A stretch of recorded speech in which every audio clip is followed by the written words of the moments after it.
Le Grand Canyon est un phénomène naturel qui suscite l'admiration pour sa beauté impressionnante, mais en même temps, il recèle une énigme qui nous intrigue profondément. Ce lieu a une qualité particulière, un sentiment de mystère qui nous amène à nous demander quels secrets se cachent derrière ces imposants murs. Une étude récente, menée par une équipe d'experts, a fouillé les profondeurs du Grand Canyon et a mis au jour des résultats destinés à remodeler notre compréhension de ce monument emblématique et de son importance historique. Qu'ont-ils découvert exactement et quelles sont les implications cela a-t-il pour le récit du Grand Canyon? Autant de questions qui seront abordées à mesure que nous plongerons dans les révélations surprenantes découvertes par les scientifiques lors de leur exploration de cette merveille naturelle. Numéro 1. Pendant des siècles, le Grand Canyon a revêtu une signification sacrée pour diverses tribus amérindiennes. Les Havasupés, qui résident dans la région depuis des générations, la considèrent comme un portail vers le ciel ou le monde souterrain. Pour eux, le ciel représente un état de félicité éternelle et d'harmonie parfaite avec la nature, tandis que le monde souterrain est un lieu de souffrance et de châtiment réservé aux méchants. Selon leur système de croyance, les âmes des défunts doivent traverser le canyon pour atteindre leur destination finale. Ce lieu a une dimension qui transcende le physique pour ces tribus, il constitue un lieu spirituel où le passé et le présent s'entremêlent. Les particularités géologiques et les vues spectaculaires du canyon jouent un rôle fondamental dans leurs croyances et traditions, façonnant leur identité culturelle. Numéro 2. La citadelle souterraine. L'explorateur G.E. Kincaid, obsédé par le canyon, a fait une dernière promenade en bateau sur le fleuve Colorado avant qu'il ne soit fermé aux visiteurs. Il a repéré des points étranges dans la formation de sédiments et a décidé d'enquêter. Il a arrêté son bateau et s'est aventuré à pied, sans chemin clair. Il fait bientôt une découverte étonnante, des marches creusées dans la roche menant à une entrée artificielle. Ce qui était surprenant, c'est que le passage caché était couvert de hiéroglyphes de l'Égypte ancienne, dans le Grand Canyon, entre autres. Intrigué, Kincaid entra avec sa lampe de poche et réalisa que le tunnel s'étendait au loin, offrant une opportunité de découverte sans précédent. Au fur et à mesure que le passage avançait, Kincaid devenait de plus en plus surpris.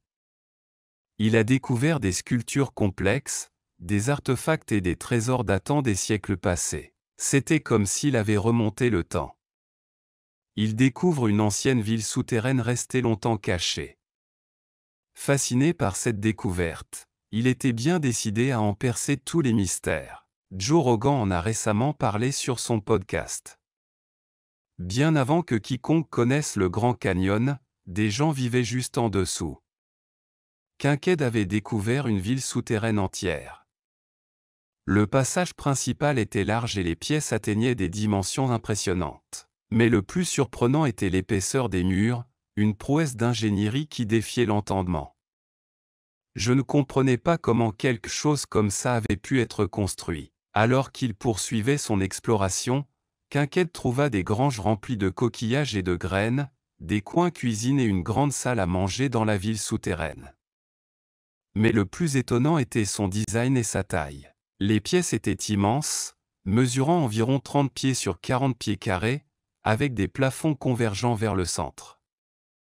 Et le plus surprenant, les murs mesuraient 3 pieds 6 pouces d'épaisseur, défiant la compréhension de l'époque à laquelle il a été construit. De plus, Kincaid a découvert des artefacts inhabituels, tels que des outils en cuivre, une technologie qui n'aurait pas dû exister dans cette région à cette époque de l'histoire. Fasciné par sa découverte, Kincaid l'appela « la citadelle » et demanda un soutien financier et logistique au Smithsonian. Professeur Essa Jordan est arrivé avec une équipe de 40 scientifiques et chercheurs pour aider à l'exploration et aux fouilles. Il fut rapidement révélé que la ville souterraine avait une disposition planifiée et symétrique, et pas seulement un ensemble aléatoire de pièces et de tunnels. C'était une ville avec un objectif clair. La citadelle était habitée par une civilisation avancée qui y vivait depuis des centaines, voire des milliers d'années. Ils étaient beaucoup plus sophistiqués que les tribus indigènes de la région. Certains scientifiques pensent qu'ils pourraient provenir d'Égypte ou d'Asie en raison d'artefacts avancés trouvés dans la citadelle, qui suggèrent qu'il s'agissait d'une caserne de guerriers. Après leur étonnante découverte à la citadelle, Kincaid et le professeur Jordan ont demandé un soutien supplémentaire à la Smithsonian Institution pour poursuivre leurs recherches. Cependant, leur demande a été rejetée et, peu de temps après, tous deux ont disparu sans laisser de traces. Le gouvernement est intervenu et a interdit l'accès à la zone, suscitant des soupçons quant à d'éventuelles dissimulations. En 1909, l'Arizona Gazette publiait une théorie choquante qui bouleversait le monde de l'archéologie. Selon l'article, il était possible que les Égyptiens aient traversé l'océan Pacifique et aient élu domicile dans les canyons du Grand Canyon. Les preuves trouvées montraient apparemment qu'une grotte mystérieuse qui pourrait se trouver en Égypte remontait à l'époque de Ramsès. Cette théorie a suscité beaucoup d'attention, mais peu de temps après sa propagation, elle a tout simplement disparu. Il a été dit que rien de tout cela ne s'était réellement produit et que l'article était introuvable. Numéro 3. Il y a 313 millions d'années, un grand reptile a laissé des empreintes sur une dune du Grand Canyon qui ont ensuite été préservées au fil du temps. En 2016, le professeur de géologie Adam Keel et ses étudiants ont découvert ces empreintes étonnamment préservées sur le Bright Angel Trail. Keel les a photographiées et les a partagées avec le géologue Steve Roland. Après les avoir examinées, Roland a déterminé que l'animal avait la taille d'un crocodile moderne, et les traces suggèrent qu'ils ont été laissés par deux créatures probablement de la même espèce avec un intervalle de temps entre elles. La découverte d'empreintes de pas dans la formation Manac du Grand Canyon a révélé des informations cruciales sur l'évolution des amniotes. Bien que l'on pensait que ces animaux avaient besoin d'eau pour vivre, les empreintes de pas dans une dune suggèrent qu'ils se sont adaptés à la Terre au début de leur évolution. De plus, RON a montré un schéma de mouvement unique et a indiqué que ce comportement avait évolué beaucoup plus tôt que prévu. Cette découverte, considérée comme la plus ancienne empreinte vertébrale du Grand Canyon, a suscité l'intérêt scientifique pour ses connaissances sur l'histoire évolutive des animaux terrestres. Numéro 4. La formation du Grand Canyon. Le Grand Canyon est une merveille naturelle qui a nécessité des millions d'années d'érosion et d'activité géologique pour se former. Il y a environ 5 millions d'années, un lac a été créé par un barrage naturel rempli de sédiments dans le nord de l'Arizona. Lorsque le lac a été vidé, le fleuve Colorado a commencé à éroder la roche, créant le canyon que nous connaissons aujourd'hui. L'érosion, ainsi que le vent et l'eau, ont façonné ce magnifique paysage rempli de canyons, de ravins et d'autres caractéristiques uniques. Ce processus a créé un lieu d'une beauté et d'une complexité exceptionnelles, démontrant la puissance de la nature dans toute sa splendeur, bien avant la présence humaine dans la région. Numéro 5. Il y a environ 4000 ans, les humains préhistoriques habitaient le Grand Canyon, chassant et vivant en groupe.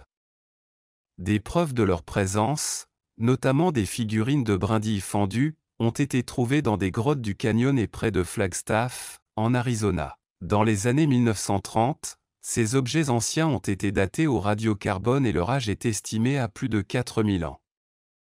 Cette découverte remet en question les idées antérieures sur l'activité humaine dans le canyon, indiquant une présence humaine il y a plus de 4000 ans. On pense que les figurines auraient pu faire partie de rituels, et leur association avec de grands restes d'animaux dans les grottes suggère qu'elles représentaient des entrées vers les enfers.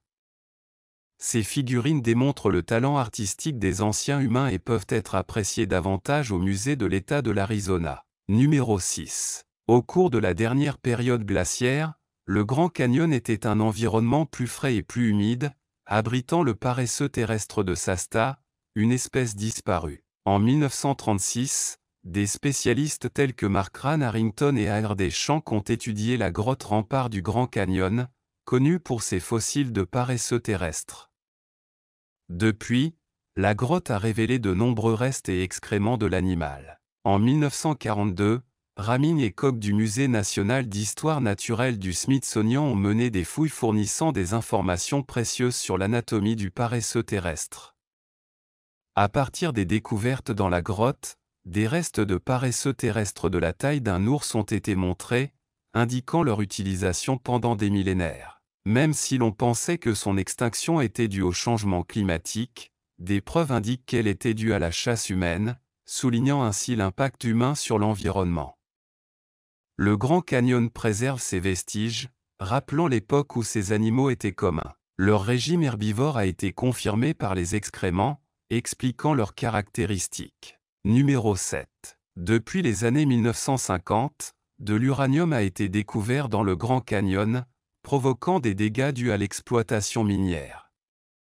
L'uranium a été découvert pour la première fois près du bord sud du canyon, à la mine de cuivre d'Orphen. Bien que certaines zones aient été désignées propriétés privées depuis 1906, de l'uranium a été découvert dans d'autres régions de l'Arizona où des roches se sont effondrées, formant des cheminées de brèches. Après la découverte de l'uranium, les groupes autochtones, les gouvernements locaux et les défenseurs de l'environnement se sont battus contre l'exploitation minière près du Grand Canyon, arguant des dommages causés à l'écosystème et au patrimoine culturel. En 2012, une interdiction de 20 ans sur l'exploitation minière dans certaines zones a été instaurée.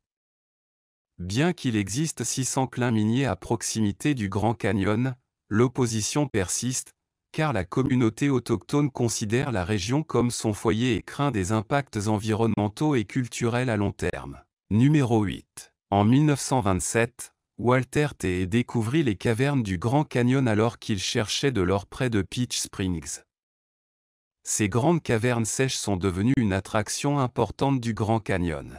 Bien qu'il n'ait trouvé aucun or, il a transformé la grotte en une attraction touristique et de nombreux visiteurs ont payé pour explorer et voir des représentations telles que celle d'un homme des cavernes. L'histoire des grottes du Grand Canyon a une tournure tragique. En 1917 et 1918, 2 frères y sont morts à cause d'une tempête de neige alors qu'ils cherchaient du bois de chauffage.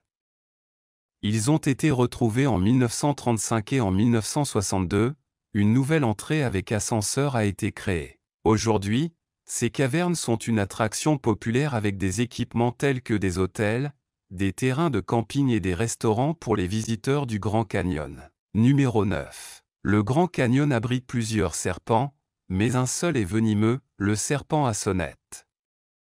Parmi les variétés présentes, comme le serpent moabivert et le serpent à sonnette tachetée, se distingue le serpent à sonnette rose, exclusif à cette région. Sa teinte rosée lui permet de se camoufler dans le canyon, évitant ainsi prédateurs et proies. Bien qu'ils semblent dociles et attaquent rarement sans provocation, ces serpents mesurent entre 16 et 54 pouces et ont une morsure puissante. Les scientifiques ont lié le serpent à sonnette rose à d'autres espèces venimeuses telles que le serpent à sonnette diamant de l'Ouest. Il est sage de garder vos distances avec ces serpents dans la nature en raison de leur venin. Numéro 10. Une nouvelle espèce d'insecte a été découverte dans une grotte sur la rive nord du Grand Canyon, surprenant les scientifiques. Cette créature, appelée pseudoscorpion, ressemble à un scorpion mais avec des différences comme l'absence de dard et la perte de ses yeux due à son évolution dans l'obscurité totale. Hudson de la Northern Arizona University a identifié des spécimens uniques entre 2005 et 2007, nommés J.P. Priya et Tuberchern. Ces pseudoscorpions mesurent environ 0,12 pouces et se nourrissent de petits invertébrés. Étonnamment, ils ont un comportement social unique, ils utilisent leurs pinces pour faire du stop, s'accrochant à d'autres animaux pour parcourir de longues distances et disperser efficacement leurs gènes. Numéro 11. Et maintenant nous allons voyager en Asie, plus précisément jusqu'au fleuve Euphrate. Les fleuves qui traversent notre planète sont des témoins silencieux de l'histoire de l'humanité. L'un de ces fleuves emblématiques, l'Euphrate, a été le théâtre d'innombrables histoires au fil des siècles. Aujourd'hui, nous allons plonger dans son histoire fascinante. Dans cette vidéo, nous découvrirons tous les secrets et merveilles que l'Euphrate a à nous offrir. Mais avant de nous lancer dans cette aventure passionnante, nous vous invitons à nous montrer votre soutien en aimant cette vidéo. Commençons. Le fleuve Euphrate est situé à l'ouest des 2 grands fleuves qui définissent la Mésopotamie, avec le Tigre. Ensemble, ils constituent un immense système fluvial dans une région de marais salants alluviaux du Moyen-Orient. Le fleuve Euphrate est situé en Asie et s'étend sur environ 2800 km, depuis sa source en Turquie jusqu'à son embouchure en Irak, traversant une partie de la Syrie. Le fleuve coule vers le sud-est jusqu'à ce qu'il atteigne l'Irak, au nord de Bassora, où il rejoint le Tigre pour former le fleuve Chat al-Arab, qui finit par se jeter dans le golfe Persique. Tout au long de l'histoire, il a été connu sous le nom des « ors bleus » et a été générateur de vie pendant des milliers d'années sur ses marges. Il existe cependant des prises de conscience dont pratiquement personne ne se souvient aujourd'hui. Depuis sa source en Turquie, la rivière a vu son débit diminuer au fil des années. Avec l'Euphrate, son principal affluent, c'est le lieu où se sont développés les peuples arabes, musulmans, chrétiens, kurdes, turkmènes et juifs. Les données les plus anciennes sur les civilisations proviennent de cette région. La vie économique du bassin de l'Euphrate reste largement dépendante des eaux des fleuves. Même si les revenus pétroliers ont également joué un rôle dominant en Irak, les technologies modernes de contrôle de l'eau ont réduit les effets dévastateurs du cycle des inondations et des sécheresses. Cependant, cela a conduit à l'assèchement des marais et à une diminution de la reconstitution naturelle des nutriments du sol. Sur le plan politique, il existe une grande controverse concernant l'utilisation de l'eau et le potentiel de conflit dans la région.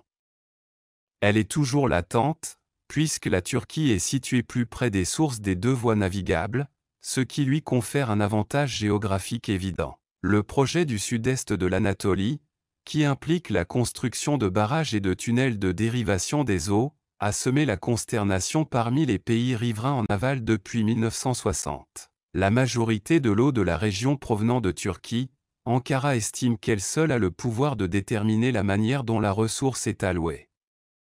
D'un autre côté, l'Irak fait valoir qu'il a des droits historiques sur une partie garantie de l'eau du bassin. L'asymétrie du pouvoir entre les États régionaux a conduit à des points de vue divergents difficiles à concilier pacifiquement. Entre 1975 et 1991, les trois rives du fleuve se sont menacées militairement à 3 reprises et les négociations sur la répartition de l'eau en ont été affectées.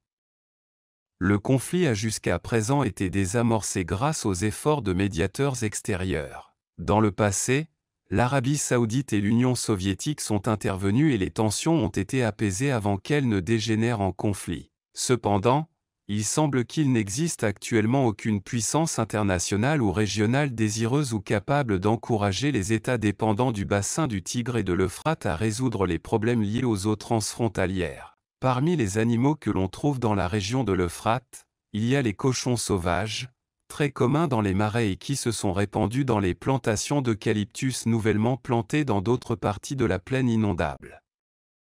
On trouve également des chacals, des loutres et des mangoustes le long des rivières du sud de l'Irak. De plus, une grande variété de chats de la jungle indienne vivent encore dans des bosquets de tamaris isolés. Les lions ont été aperçus pour la dernière fois le long du Tigre en 1926. Les renards, les loups et les gazelles sont communs dans la plaine, et certains de ces animaux vivent aussi loin au nord que l'Anatolie. Les animaux plus petits comprennent des espèces de gerbilles, de lièvres, de musaraignes, de chauves-souris, de hérissons, de loutres de rivière et de rataubes de bûche. Ce dernier recouvre l'entrée du terrier sur la berge d'une butte d'argile. Les oiseaux vivant localement comprennent les parulines, les pies, les corbeaux, les hiboux et une variété de faucons, d'aigles et de vautours. Au printemps et en automne, de nombreux oiseaux migrateurs entre l'Europe et l'Asie. Des pélicans, des cigognes et diverses espèces d'oies volent le long des cours d'eau, et les marais fournissent de la nourriture à certaines espèces migratrices. En raison de la pollution, de la mauvaise gestion et de la sécheresse, le fleuve connaît un processus d'assèchement qui entraîne sa réduction. 6 des barrages construits sur ces eaux contribuent au risque d'épuisement du débit du fleuve dans toute la région. La responsabilité de cette situation revient à l'Irak, à la Turquie et à la Syrie, et à un moment donné, le flux devrait atteindre la moitié de ce qu'il est aujourd'hui. Cette sécheresse a causé de grands dégâts le long de ces eaux. Ces canaux sont peu profonds et la faune est en train de mourir. Ceci, ajouté à une augmentation de la fréquence des sécheresses, fait diminuer de plus en plus ces eaux. Du point de vue biblique, il est écrit que le fleuve s'asséchera et laissera place à la naissance d'une nouvelle ville, comme le mentionne l'Apocalypse. Certaines curiosités sur l'Euphrate sont les suivantes. Selon les experts, on pense qu'un tunnel aurait été construit sous l'Euphrate, reliant secrètement les palais royaux des deux côtés du fleuve. Le fleuve Euphrate est mentionné à de nombreuses reprises dans les Bibles juives et chrétiennes, ainsi que dans les avertissements du prophète Mahomet. Dans l'Antiquité, la vallée fluviale était fortement irriguée et abritait de nombreuses grandes villes sur ses rives. Les ruines de certaines de ces communautés subsistent encore. L'Euphrate marque la limite nord-est du pays que Dieu a promis à Abraham. En islam, certaines divinations du prophète Mahomet suggèrent que l'Euphrate va s'assécher, révélant des trésors inconnus qui seront à l'origine de conflits et de guerres. Le fleuve Euphrate, avec le Tigre et le Nil, est l'une des principales sources de vie au Moyen-Orient. Grâce à ce fleuve, de nombreuses civilisations depuis l'Antiquité ont pu se développer en profitant de l'eau qui coule dans son lit. Il est regrettable qu'en raison d'une mauvaise gestion et des sécheresses, l'Euphrate connaisse un déclin. Elle est étouffée par les politiques de l'eau des voisins de l'Irak, la Turquie et la Syrie, ainsi que par 2 années de sécheresse et des années de mauvaise utilisation par l'Irak et ses agriculteurs. La rivière est aujourd'hui nettement plus petite qu'elle ne l'était il y a quelques années, et certains responsables craignent qu'elle ne réduise de moitié sa taille actuelle. La brutale sécheresse qui affecte depuis des années les débits du Tigre et de l'Euphrate permet à certains trésors archéologiques de remonter à la surface. Les bassins de ces fleuves traversant l'Irak et la Syrie sont des zones fortement affectées par le changement climatique. Le manque dramatique de pluie a généré une sécheresse marquée et persistante dans cette région du Moyen-Orient. La forte diminution des eaux des rivières et des réservoirs a permis la résurgence de plusieurs trésors archéologiques. Récemment, la diminution du débit de l'Euphrate a révélé plusieurs sites archéologiques remontant à 11 000 ans dans le nord de la Syrie. Ces sites se trouvaient sous les eaux du réservoir d'Al-Assad, construit au début des années 1970, des bâtiments résidentiels et administratifs, un site de fusion de métaux, une fortification massive avec des murs allant jusqu'à 6 mètres de large et des tours, ainsi qu'un monument, un bâtiment de stockage à plusieurs étages et un complexe industriel. Les archéologues ont travaillé sous pression pour fouiller et documenter rapidement au moins une partie de cette ville avant qu'elle ne soit à nouveau submergée. Ils ont été choqués par le bon état de conservation des murs en briques crues séchées au soleil, restés sous l'eau pendant plus de 40 ans. En effet, la ville a été détruite par un tremblement de terre vers 1350 avant J.C., au cours duquel les parties supérieures des murs se sont effondrées et ont enterré les bâtiments. Ils ont également trouvé 5 récipients en céramique contenant une archive de plus de 100 tablettes uniformes, connues comme un type de lettre en argile non cuite datant de la période assyrienne moyenne. Après ce tremblement de terre, certains sont encore dans leur enveloppe et en bon état. Les chercheurs espèrent que cette découverte fournira des informations sur la fin de la ville de la période Mitanni et le début de la domination assyrienne dans la région. L'Euphrate était et continue d'être l'un des piliers de nombreux peuples du Moyen-Orient. Ces eaux rendent les sols voisins fertiles et propices à l'agriculture, fournissant de la nourriture, notamment des céréales comme le blé et l'orge, ainsi que des arbres comme le figuier. L'eau douce est nécessaire pour boire, se laver, cuisiner et pour d'autres activités de base, en plus d'être une source de poissons. Pour toutes ces raisons, le fleuve est devenu une voie de commerce depuis l'Antiquité. Bien que ces eaux ne soient actuellement pas adaptées au passage de gros navires, elle est navigable jusqu'à la ville de Hit en Irak. L'Euphrate est sans aucun doute l'une des ressources les plus impressionnantes de toutes. Qu'avez-vous pensé de cette vidéo? Abonnez-vous pour voir plus de vidéos comme celle-ci. À la prochaine.